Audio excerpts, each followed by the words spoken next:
well, I'm gonna take y'all with me today on a pump system. We were here not too long ago drilling this well. I'll show you what we got.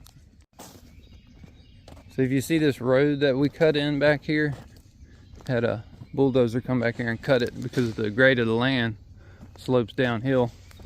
We had to back in all the way from back here, and we got the well all the way down here.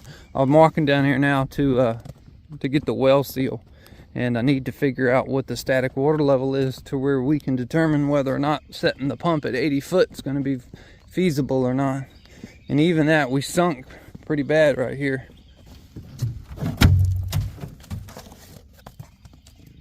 Oh, perfect. Let's see if y'all can see that. Can't. I've got about a 15-foot static level. Unfortunately, you can't see it, but not bad. Now, funny thing is, when we were here, this is the neighbor's well, and in the next video I'm going to show y'all, it'll come out after this one, two wells just like this side by side, and they're actually interconnected. But that's not going to be the subject of that video. It's actually going to be talking about dry wells on one lot. But y'all got to stay tuned for that one because you're not going to want to miss it. But when we were here, we noticed there was a big wet spot in this little divot here. Well, the water line from this well goes here, runs right up between these two trees, and goes into the house. So what we believed was, we believed that there is a water leak somewhere in this water line, and we had made mention to it, and looks like the neighbor might have came out and found the soggy spot. So we've actually got to come here in the future as well. They want us to diagnose it and probably put in a new water line, but that's for future stuff. Let's go up here to the house and I'll show y'all where we're going to be setting the tank at. Yeah, I mean, you can look in the basement, but I don't think it's going to go there.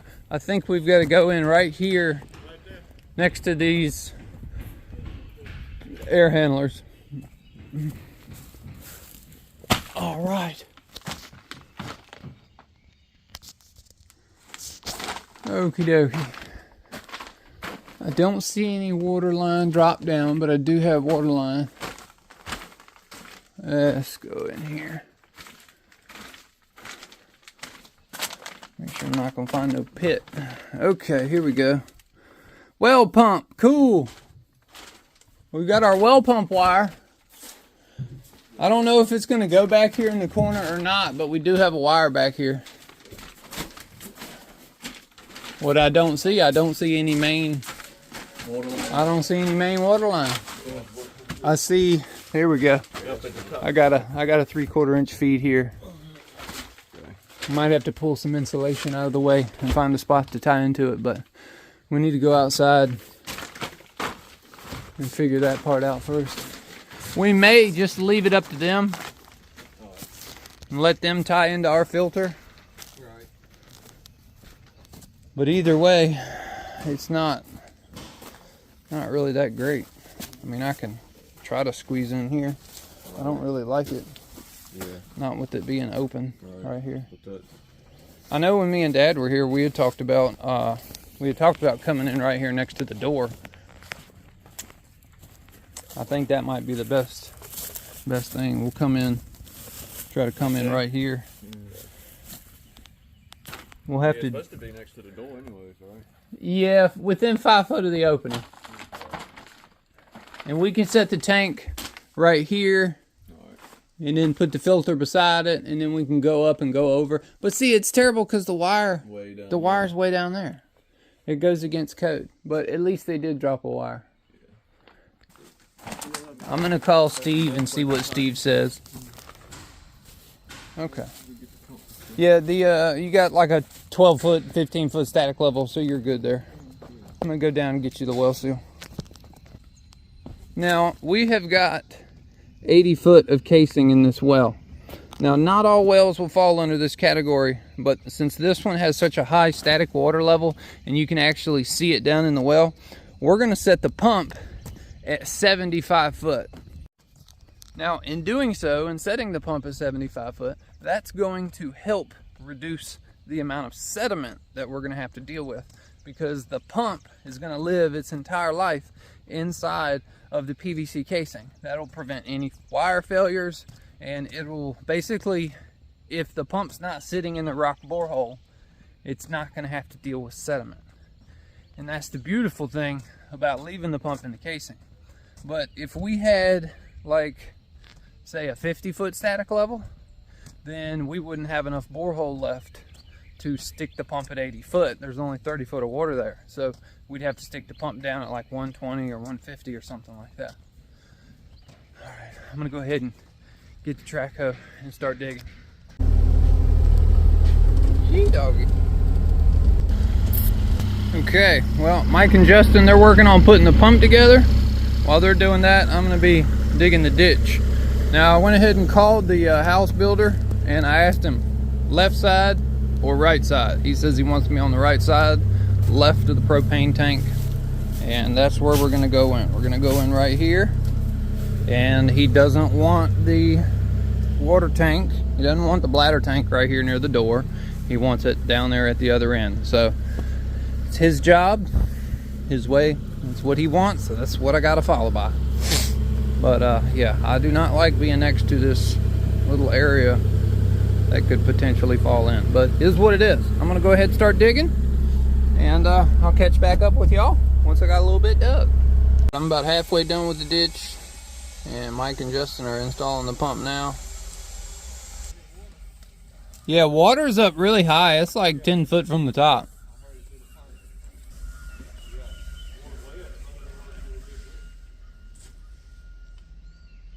Cool. I'm gonna keep digging. Hey, we need to get a shovel, start cleaning up at the house, and then we'll get the generator and the hammer drill, and we'll go inside, open it up, and drill a hole through. We're gonna go on top of the footer.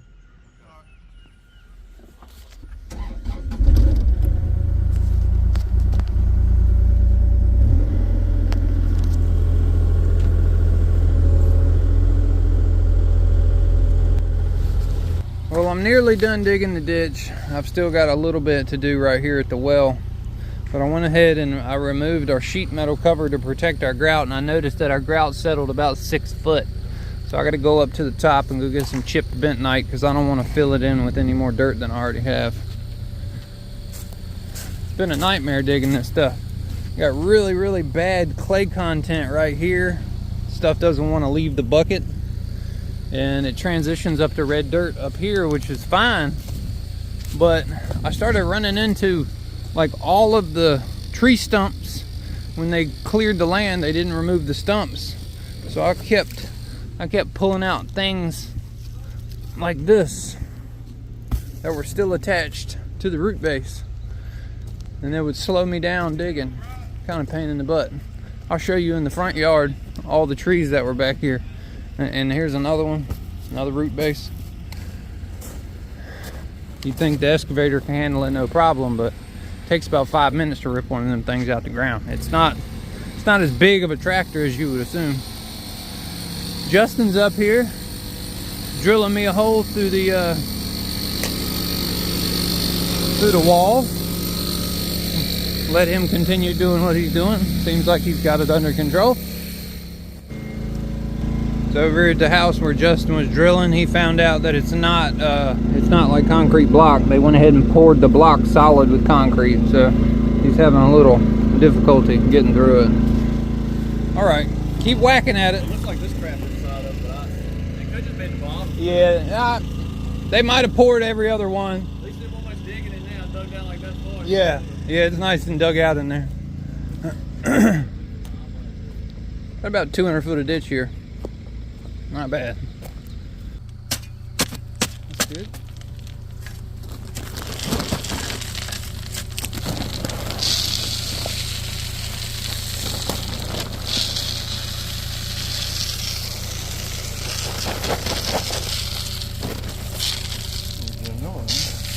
Yeah, I was hoping one would fill it, but it doesn't look like it. Looks like it's gonna take one and maybe a half of one.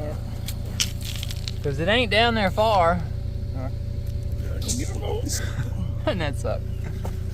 What we'll do, Mike, we'll wait, because it's down there perfect about 18 inches. All right. So if we filled it up and I dig the ditch, it's all gonna fall in the ditch. Right. Okay. So let me dig the ditch first. All right, and then I just bring it on back down here. Yep, that sounds good. Okay, I'm gonna go ahead and finish digging right here at the wellhead. Cool. Done with the water line. I gotta get in here with a shovel and clean this little bit of a section out. We'll come over here and okay, yeah, we're good, Mike. We can go ahead and put that bentonite around here.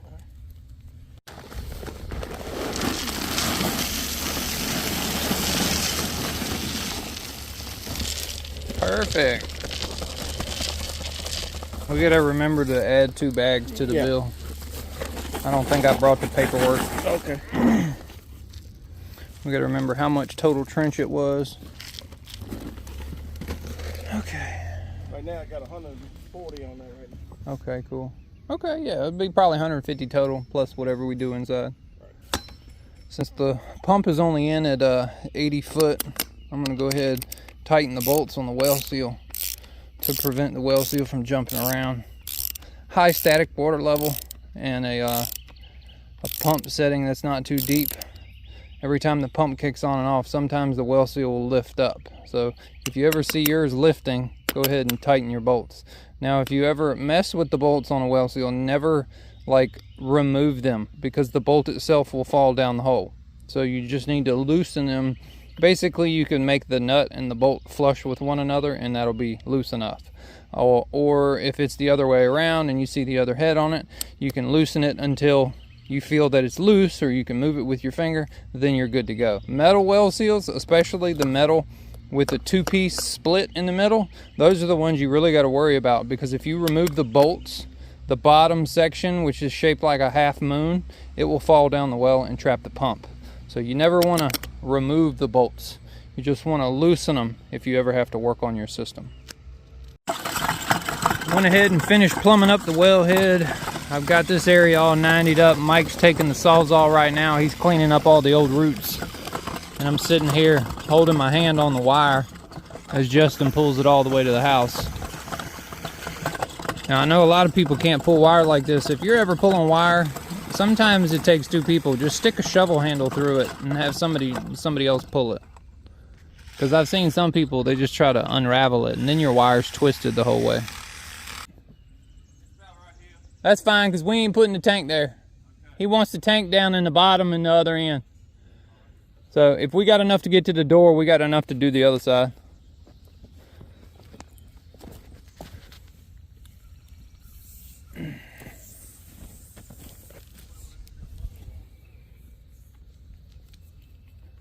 I hate these roots.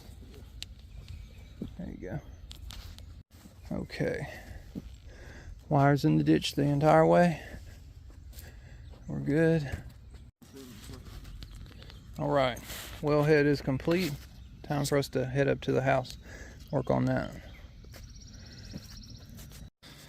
We got little areas like this where it's a little deep below the pipe. I like to kick in some dirt so the pipe doesn't sag, especially right there at a connection. That would be a failure point in the future. So I like to get down in here. And you can see the gap below the pipe, big enough for my foot to go under.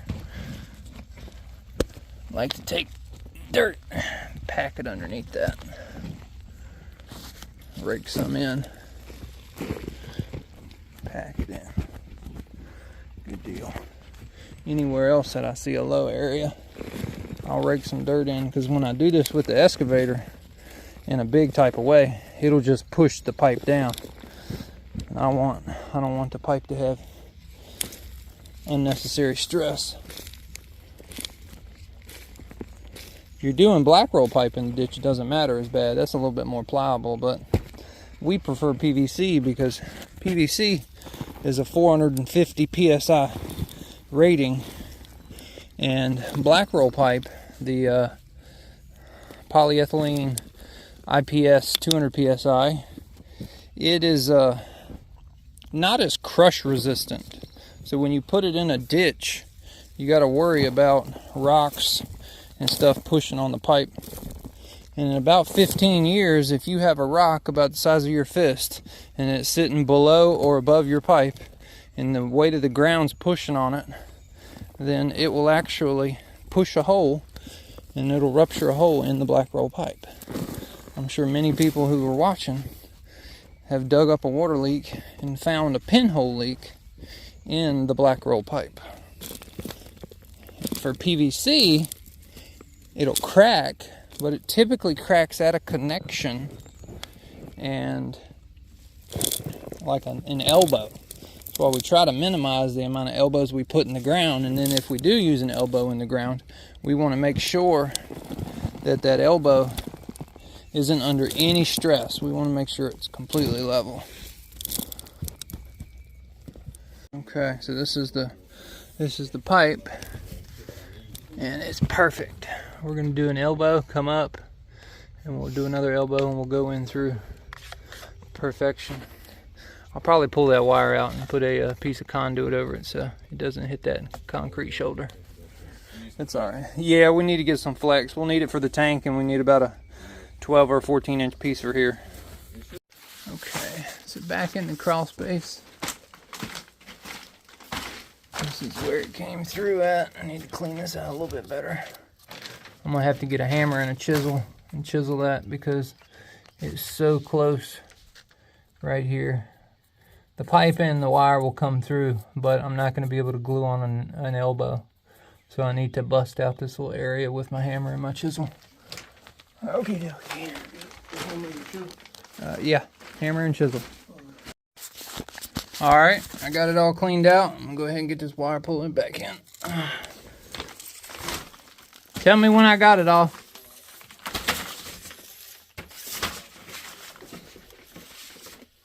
That it? Cool. Hey, if you can, try to blow through that pipe to blow any of the dust out. And then keep the wire on, yeah, there you go. Keep the wire on the top side or on the left or the right side of the pipe, and then push the 1-inch PVC through the sleeve. We just want to keep the wire off the bottom because we don't have any extra room on the bottom. Okay. Don't put the wire on the bottom? Correct. Do not put the wire on the bottom. Bail out here? Yep, perfect. All right, ho, pull it back. Pull it back a little bit more. Keep going, keep going, keep going. Stop. Perfect. I can work with that. I just got to clean all the shit out of it now. Okay, here we go.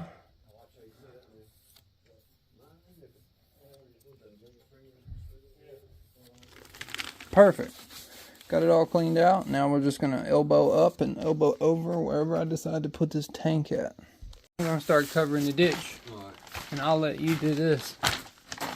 I'll get the 90 and I'll 90 it up and get that started. But Put the PVC up and yeah. filter and stop it on all the stuff. Correct. Correct.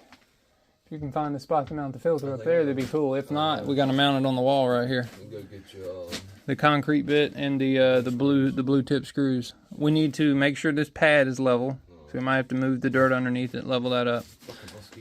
Yeah, the mosquitoes are bad already. I was realizing that outside. Yeah. Get some conduit. I don't have those fittings in the bucket, but I got them in the tackle box in the truck. Yeah. We'll cut this like here. Just run some conduit over to that into the pressure switch, and then we're done. His electrician's going to hook up the disconnect box. So we'll 90 up, 90 over, and 90 this way into the tank. Okay, I'm going to get some cutters, cut that off, and I'll put your first 90 there, and then I'm going to start covering the ditch. All right, so that is our water line coming in. Got it nice, straight, and perpendicular. Yeah, that looks good.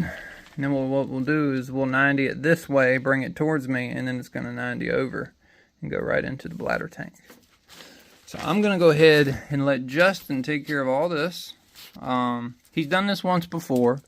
He's a little bit slower than I am, but not, not bad. I think he's watched me do it enough to where he knows what I expect, what I would want the job to look like. So I'm going to let him do this. I've got about 160 foot of ditch that I need to cover. So I'm going to go outside. That's going to take me about an hour. So it'll give him about an hour to work under here. He's got to mount a filter to the block wall, so you got to get a hammer bit and a concrete bit and drill that. Get some concrete anchors, do all that for the filter. Plumb up the filter, plumb this up, and do the conduit to the pressure switch. Now, because we're in Virginia, we don't have to abide by the 5 foot near the door rule. That's for North Carolina. We also don't have to do conduit over the wire. I could just use the wire, tape it to the pipe, and do a Romex connector. But if you do the flex conduit, it makes it look a lot neater. So I'm just going to go ahead, keep it with the flex conduit, and it'll look a little bit more professional. So, okay. Time for me to start covering all of this ditch. So check it out. You remember how I was telling you that we're going to put in a new water line for the house next door? The marking company is here to mark all the underground lines. It's funny, they showed up the same day we were here working on the next door house. I started today wearing a jacket, and now I've got on a long sleeve shirt and a short sleeve underneath it. And I'm about to get out of this long sleeve shirt. It's just steady getting hotter. I hate temperatures like this. Starts out at like 45 degrees in the morning, it ends up like 80 in the afternoon. All right, well, it's been about an hour. All I got to do is dress up here around the house. But other than that, I've got the ditch all covered up. Looks pretty good, nice and smooth. No divots. All I got to do is wait for a rain and it'll settle down a little bit. What they're going to do, I believe they're going to take this dirt here and they're going to backfill this area here, and they're going to kind of level that out, and they got to use it to fill that area in over there. Time for the mock rock. We're almost done, and then I can go under the house. I can see how Justin's coming along. I'm sure he's probably pretty close to being done at this point. It took me about 45 minutes to cover up the trench.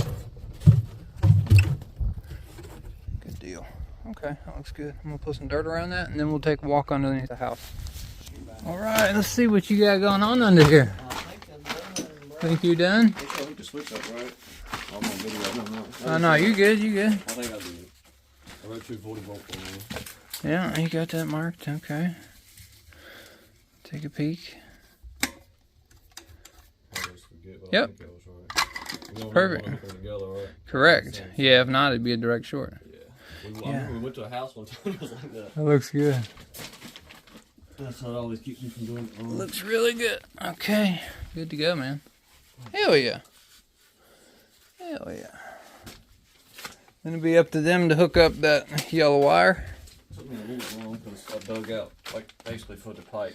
Yeah, to make a nice flat transition. Yep. And the tank's level, so we're good there. Cool. Looks good. Grab the shovel. Heck yeah. I'm getting hungry. I'm getting hungry. Okay. I've got this all over here dressed up nicely. I put a little bit of gravel. Got this all packed down. It's gonna have to get a rain on it to settle. But other than that, as long as the big propane tank doesn't lean into my ditch and the air handler doesn't lean into my ditch. I tried using my bucket to tamp it down as well as I could. I had some of my fill dirt fall in there, so I had to bring some other dirt in. Good deal. Heck yeah. Time to get out of here. Well, if you've made it this far in the video, I would ask you if you would, if you're not subscribed, to please hit that subscribe button. I know these videos don't get as many views as ones that have catchy titles, and but I'm not one to make a clickbait title. But I had set a goal to reach 100,000 subscribers by June of this year. I am closing in on 80,000. I've got 60 days from the day that this video will go public to reach 100,000 subscribers. So if you're not subscribed, please smash the subscribe button. Help me reach my goal. I want that silver plaque so bad I can taste it. It's coming, but as of like August of last year, I had set the goal to reach 100,000 subscribers by June of this year. So I've got 2 more months to try to reach that goal. So if you're watching my videos, if you enjoy my content, please hit the like button, hit the subscribe button. That's all I ask. Okay, you ready to load this thing up?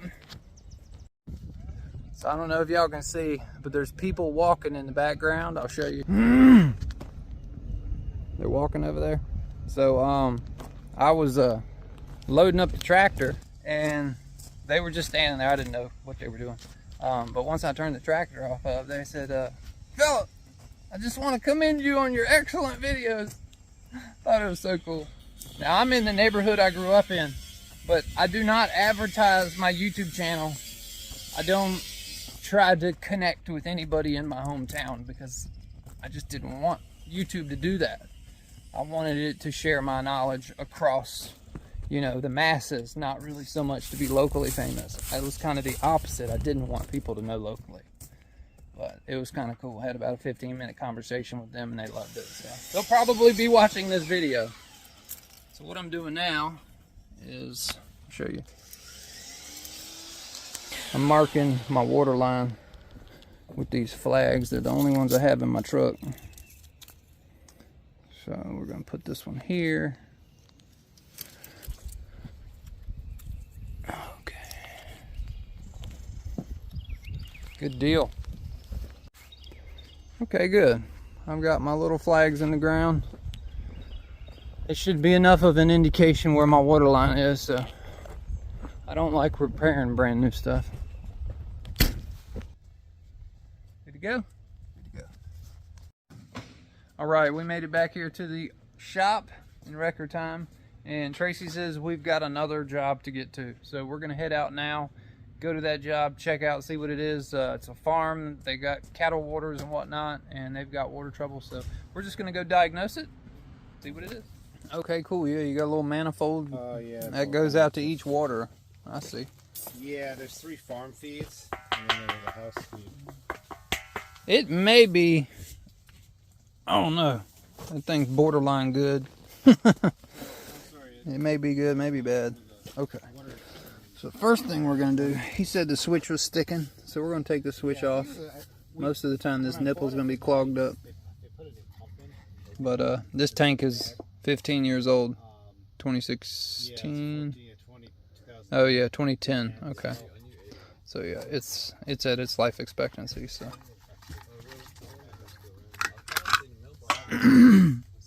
Oh, okay, here we go. Let's put some light on the situation. I'll show you all. You see how the contacts are burnt right there? That tells you that it's probably been short cycling. Could be possible bad pump, but we'll do a quick amp draw on it. But you can see those are burnt and those are okay. I went in there with a tester. Yeah, the contacts are burned up on the right side. I saw a spark. Yeah, contacts are burned up. So the switch needs to be replaced regardless, but the first thing we're going to do, we're going to turn this off and we're going to check the air in the tank and see if the tank's even good. She looks a little old. Okay, the customer has went and opened up a faucet and we have turned off the breaker to the well. So we're going to go ahead and drain the tank all the way down to 0 and then we're going to air the tank back up. We're going to air it up to 36 psi. We're going to go ahead and change the switch out since the contacts on this side are burnt. Okay, so we've got all this, the water drained out of the system. We'll be able to see how much air is in the tank. 11.5, so she's low on air. So we're definitely going to air the tank up. And come on. Next thing we're going to do is we're going to take the switch off. The switch is throwaway at this point, but we want to see if this nipple is clogged up. So he said it was having issues starting. That may be due to the amount of buildup from melting the circuit here. It could be a couple of things. It could be the tank was short cycling, which is what burned the contacts, or it could be a bad pump. But he said the pump was replaced in 4 years ago, I guess. So, okay, let's take this off. Okay, let's take it off and see what happens.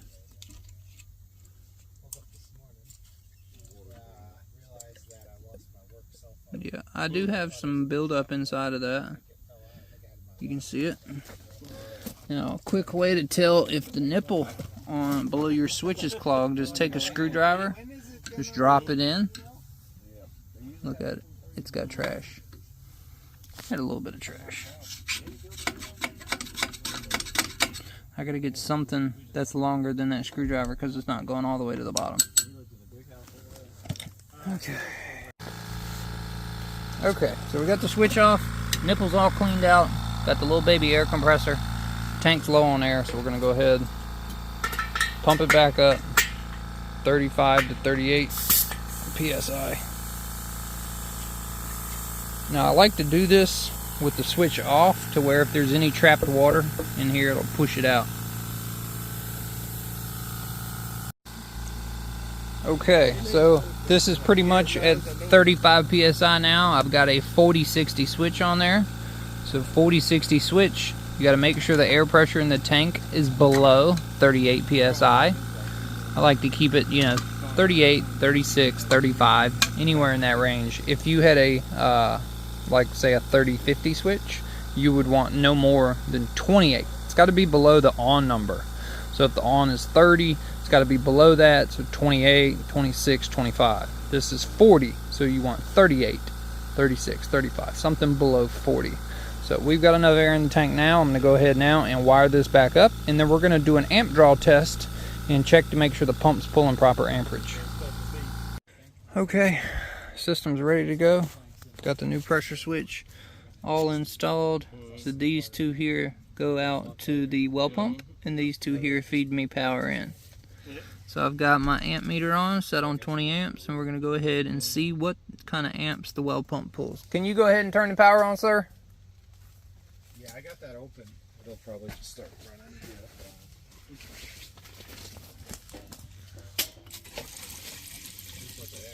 Perfect. Right in line. You still have the other thing open? I was waiting for it to start running and then it closed. That's what you want, right? Yeah, I just wanted, because it's probably going to push a little bit of trash, maybe a little bit of air out. No, it's That's perfect. 7.4 amps is right in line with the 3/4 horse. Phillips truck on the other side. Good deal. All right. Well, that was pretty easy. We'll probably come here in the near future and put them in a new bladder tank. But for now, we've aired that up, and go ahead and cut this off. We're good to go, man. Put this in. Well, that was quick and easy. All right, well, we made it back here to the shop. It is the end of the day, so y'all have literally went with us for the entire day today. I'm turning off the lights, locking all my doors, locking the gate, and I'm gonna get out of here, and it's time for me to head home. So thank y'all for watching. I will see y'all on the next one. There's gonna be a lot of service videos coming up. The rig, I'm gonna let y'all see in the back, the rig is gone. It's gone. Bye-bye, rig. Rig's gone for the next 6 weeks minimum. Getting a lot of work done, and I'll be able to make a lot of service call content, which seems to be my most viewed stuff. So it's always easy to film service work because it comes to me so naturally, so I kind of already know what's going on. We were drilling the last 2 to 3 weeks like clockwork, steady. I had no time to film stuff. I was wore out. Typically, we'll drill 2 or 3 in a week. We were hustling. So we knew the rig was leaving. So because we knew the rig was leaving, we wanted to do as much drilling as we could. And then while it was gone, we'll be able to catch up with all the pump systems, like the one we did today. So that was, that's why. So I've got a couple in my inventory of drilling content, so you will catch that over the next couple of videos. But, yeah, so just letting you know. See y'all later. Peace.